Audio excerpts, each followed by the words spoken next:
ข่านี่อะไรนี่40บาท20,000คือกัน20,000กับ40บาทคือกันหมดว่าซื้อเดี๋ยวเนาะบ่เบิดดอก5คน4คน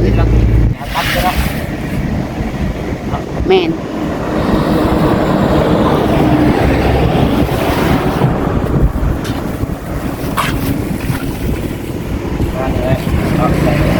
แล้วเรามาใช้ที่ไหนเห็นข้าวได้ข่าวไปจับเอาลูกสมมติว่าซื้อนั่นเลยแต่ละมื้อเฉพาะของกินอีกคาบหนึ่งก็ตำและหมดว่าข้าว20,000ตำมุง40ปิ้งอีกปิ้งนี่ก็30-45ไก่ใช่ป่ะเกือบแสนซะคาบหนึ่งเนาะเกือบแม่นคาบ200เดี๋ยวไปต่อคาบได้ประมาณต่อมื้อหนึ่งที่บ่ต่ำแสดงว่าซื้อกินเองพี่น้องเนาะกันมื้อละ200,000 300,000เพิ่นเนาะแม่เนาะเต้าเพชรแรงเนาะว่ามันได้ซื้อเพิ่นนี่ทั้งน้ำทั้งในน้ำในอีกดีสมมุติว่าบ่มีคนซอยอย่างนี้ในกรณีนี้นะพี่น้องเนาะนี่ก็ว่าให้พังซื่อเนาะครับใส่ใจเองก็กินทุกอย่างเองเต้าป้อนกัน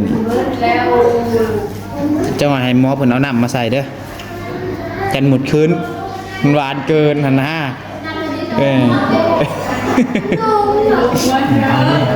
นี่เด้พี่น้องเนาะจำเป็นเด้อจ้ะพี่น้องเลยมองให้นั่งก็โอเคเลยแหละกินกันเนาะเลยเดี๋ยวคันนั้นชื่อนี่ก็ห่วยคาบหนึ่งนี่คาบละแสนบรูดได้เถิดน้ำในอีกแค่นั้นมาซื้อพี่น้องเลยครับไปหาลูก100 ล้านพันล้านเลยหากับซอยกับซอยได้ถ้าที่ซอยให้แลบเนี่ยเนาะคือของอยู่ของกินนี่น้องปลาใช้กับซอยได้อยู่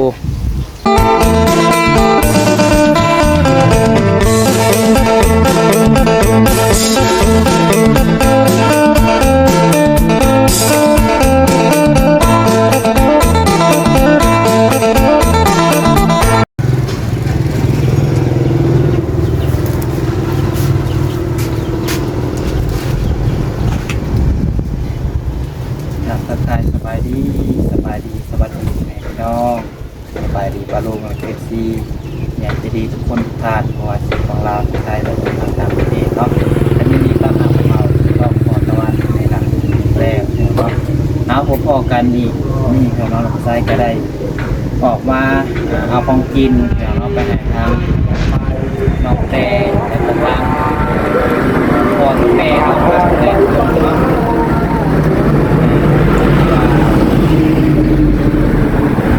ใช่กันเอามากินความทางเพิ่นว่าจะว่าท่านได้กินข้าวท่านเนาะนี่เดี๋ยวเรามาได้ตามเพิ่นแม่เพิ่นเนาะตอนเช้าเลย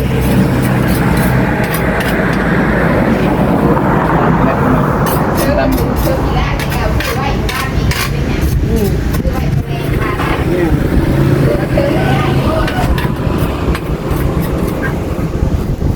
มันเป็นว่าแซ่บนี่นะคนละคัดครบหมดเลย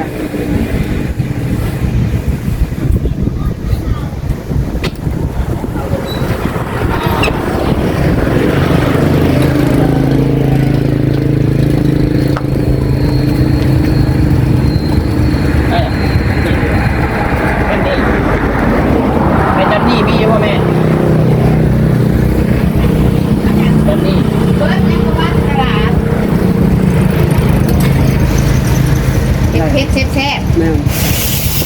มาไปเลยเป็นมักอันเดี๋ยวเราตีเป็นมักกินได้ว่านี่เป็นยอมซื้อมาเอาซื้อเอาวันซื้อไว้ตัวแรกจะเก่าตัวน้ำแบบนั้นเอาก้อยแก้วมาได้ก่อนตาแก้วละ10แก้ว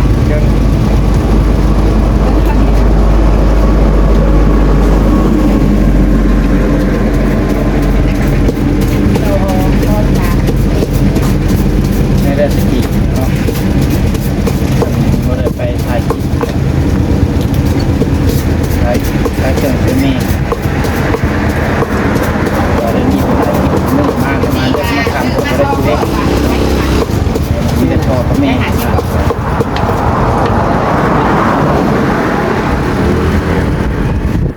เอาเงินแล้วนึงแล้วนะ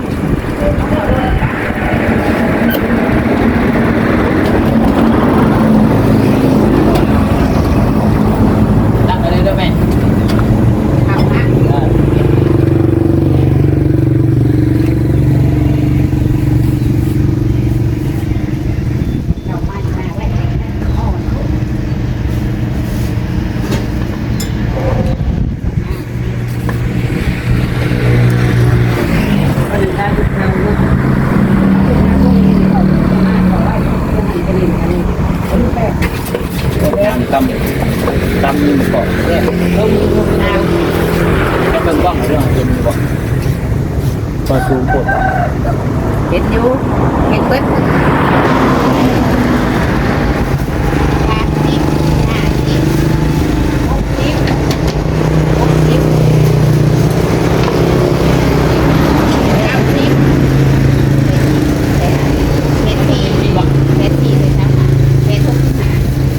ไม่กระถินมีบ่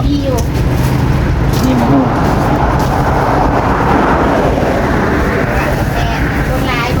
บ่ได้มีการไปรอกคือแล้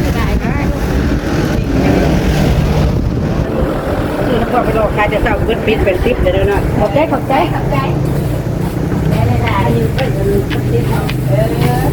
โอ้ยทำบริการแล้วตอนเพลนค่ะ ในกระถินก็เอาใส่ขึ้น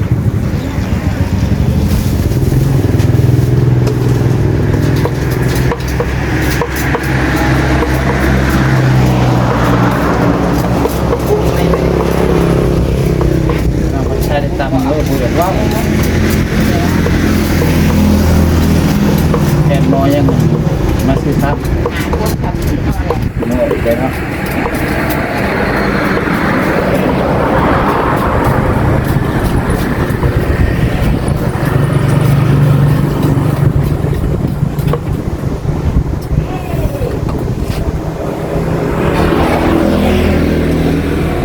อยากเลยตัวนี้ตำอยากกินเลย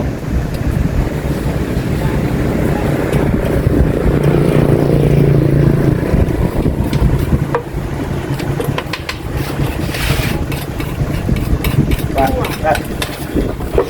เดี๋ยวครับ เดี๋ยวนะแม่กิ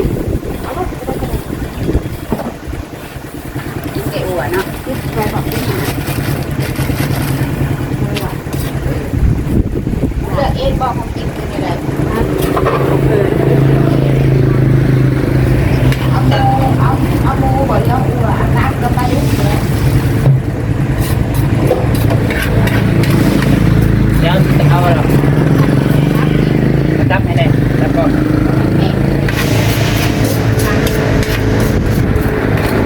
จับก่อนจับก่อน ลบเลยมันลบแห้งเลย เอาไว้ มันตั้งไงมันลบมาในโต๊ะเธออันนี้ยังโต๊ะเลยเหมือน เห็ดได้ซะ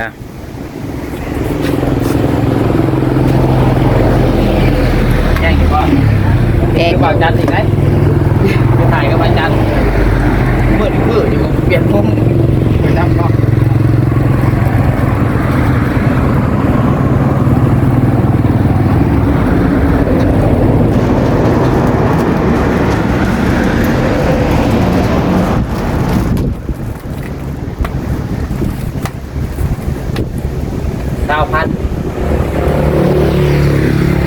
9,000กว่า40 บาทเนาะครับ40 บาท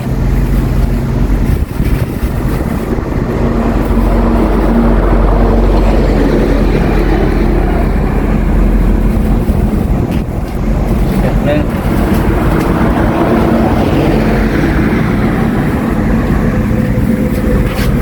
ข้าวนี่อะไรนี่ 40 บาท20,000คือกัน 9,000 20,000กับ40 บาทคือกัน หมดว่าซื้อเดี๋ยวเนาะ บ่เบิดดอกหาคน4 คน นี่มันเด้อ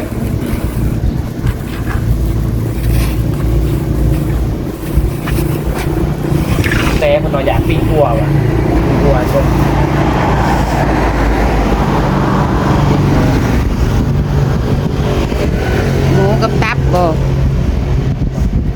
กับตัวสีแหมๆมาได้กันว่ามันอันน่ะบางคน ลูก เขา ก็เห็นเรากินสินค้าตัดก็ได้ แม่น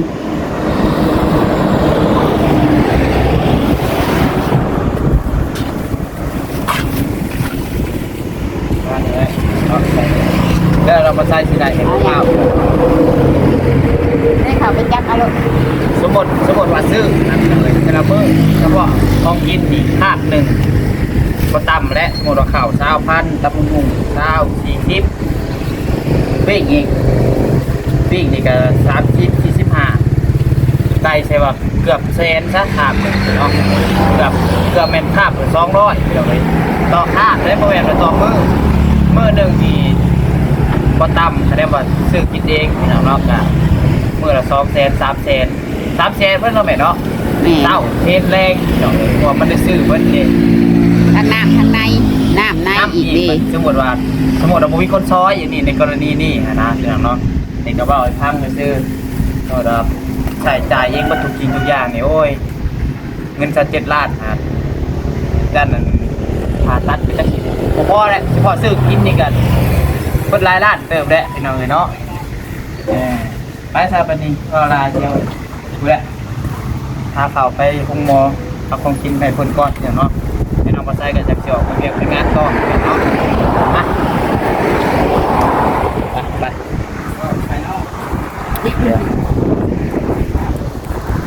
เดี๋ยวพาไปเขาไปไหนกูแหละครับเนาะเนี่ยเนาะหม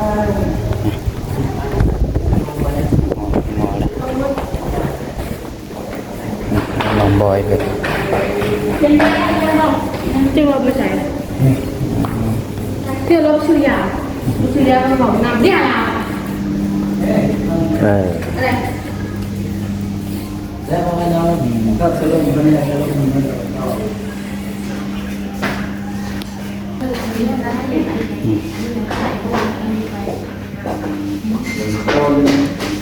ยถอดสโลมเลย อันนี้เลยนะ ปิดเลย บ่ได้ใส่ต่อบ่สโลมอันนี้ งานยังไม่ได้ใส่ที่มันก็ใส่มาลายเลย โอ้ ไม่ได้แบบว่าปวดเย็บเนี่ยกับเพื่อนมันสั่งยาให้ โอเคน้าชายจุงจูของกินนี่น้องบอยป้อนน้องแต่เพิ่นก่อนก็ได้อย่าเพิ่นหิวข้าวมาป้อนเพิ่นต้องเป็นนั่นสามีที่ดีในยามเจ็บเป็นเนาะป้อนให้เพิ่น โอ้ยตำหุ้มมาแล้วนะ สีขาวทอด มีตำบักหุ่งปิ้งหมูปิ้งตับปิ้งอั่วพี่น้อง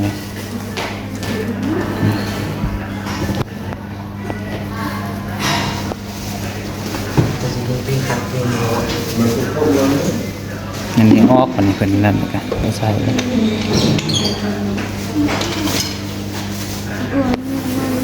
เดี๋ยวแล้วก็จงบอยก็จะออกไปกินกับพ่อกับหยังก็ได้นะให้ป้อนน้องแต่ก่อนป้อนคนป่วยก่อนสั่นซะ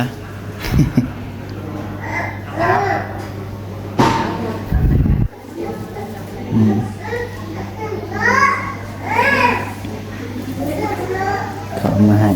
เนาะลืมบัตรกันประจักษ์นี่แกจังหน่อยเสียวเขาใหม่เอา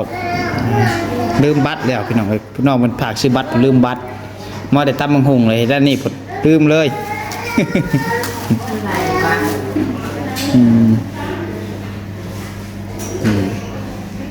โอ้ยจะเหมือนหวานเนาะจะว่าหมุดขึ้นเมื่อเลยจักกันเตียงนี่เว้ยโย่กินแต่ว่าถามพอชูเจ้ากับคนว่ายังกินแล้วแต่ว่าเด็กก็กินอีกนั่นแหละแต่ยังบ่อิ่มกิน ป้องกันให้เขา แค่บวกแซ่บไปแซ่บก็ได้กินได้เนาะกินเพื่ออยู่ได้ เหมือนอยู่เพื่อกิน กินเพื่อมีเหือมีแห้งพี่น้องเนาะอยู่ห้องหมอบ่อยากปานใดได้กินของแซ่บสำได้ก็บ่อยากปานใดเนาะ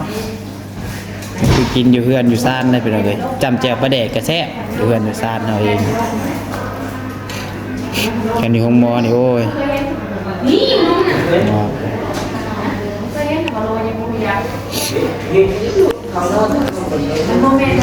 ้องบอยอาบน้ำอยู่ใช่จ้ะอยู่ห้องน้ำ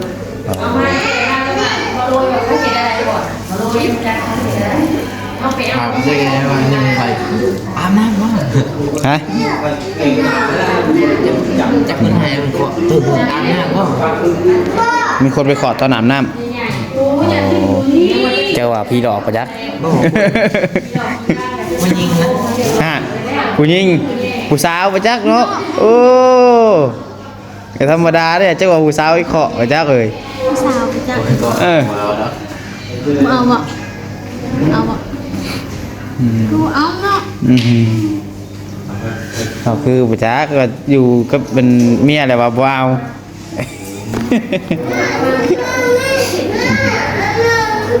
เธอป้อนกันเจ้าให้หมอเพิ่นเอาน้ำมาใส่เด้อกันหมดคืนมันหวานเกินหั่นนะ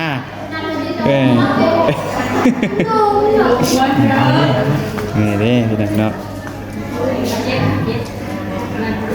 เห็นไหมกัดโย่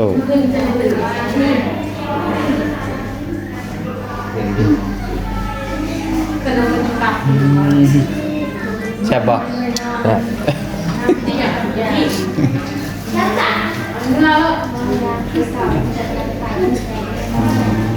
กินอิ่มเลยใช่น่ะกินช่องค่ำๆเลย เลือกกีฬาเล่นฟุตบอล ตั้งแต่มานี่ยังบ่ได้ปวดถ่ายปวดหยังหรอว่าปวดถ่ายกับไปบ่ได้อีกเนาะ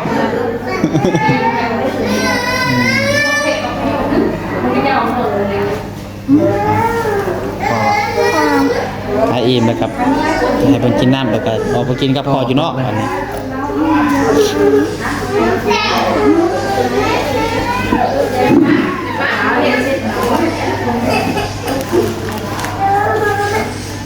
ดูตา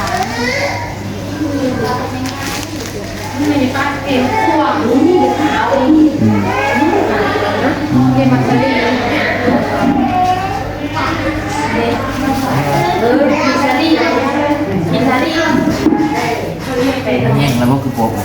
เห็นแล้วเอาใส่หางไว้เอาล่างให้ นั่นนี่เถอะ เอาก็มันถูกเท่าไหร่ โอ้ยงานนี้หมดขึ้นเลยงานนี้เนาะคิดว่านี่น่ะ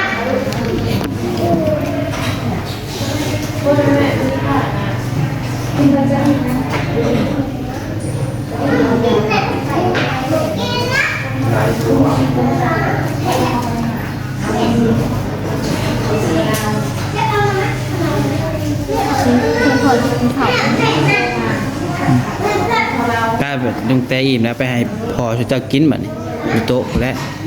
เมื่อกับกินน้ำเพลินถ่านอยู่ได้อยู่หรือว่าแป๊บเดียวกินข้าวแป๊บเดียวไปเดี๋ยวเนาะเดี๋ยวเราคนไปกินข้าว หัวอะไรนะ หืม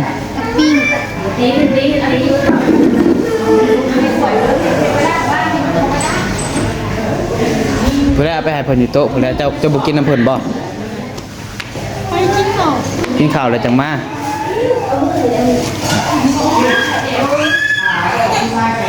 ข้าวกินน้ำก่อน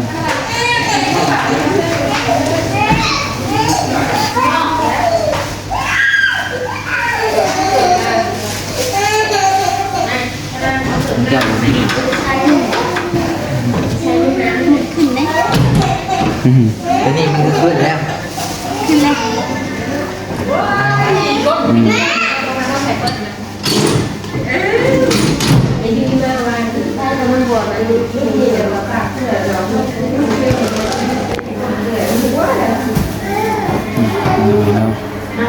นี่ห้องหมอ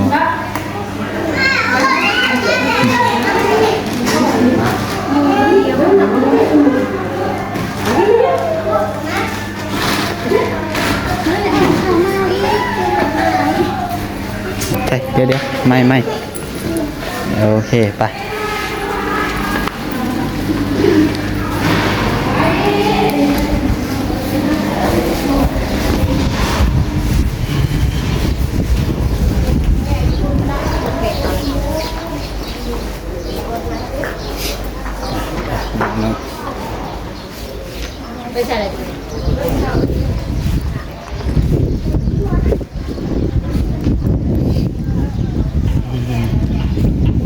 บรรยากาศอยู่ในห้องหมอก็ได้นะ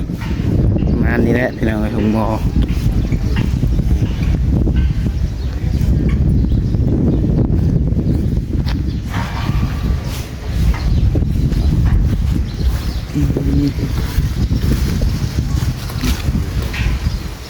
อึ๊บ นั่งกินหรอ ยัง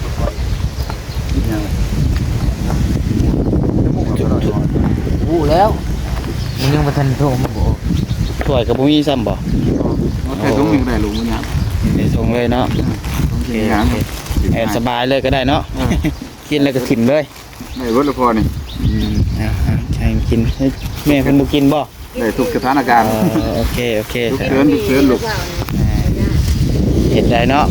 จำเป็นเนี่ยจ้ะพี่น้องเอ้ย มองให้นั่งก็โอเคเลยแหละ กินกันเนาะเลย ต้องอยาก เดี๋ยวคันนั้นซื้อนี่ก็ห่วยคาบหนึ่งนี่คาบละแสนบ่รูดได้ แอน เถิดน้ำในอีกแค่นั้นว่าซื้อพี่น้องเอ้ย โอ้ยครับไปหาลูก100 ล้านพันล้าน เด้อหาก็ซอยก็ซอยได้เท่าที่ซอยให้แลกเนี่ยเนาะคือของอยู่ของกินนี่น้องปัดใช้ก็ซอยได้อยู่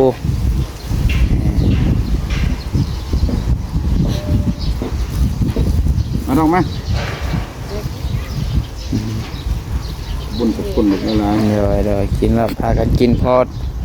เหงื่อมีแห้งเนาะครับ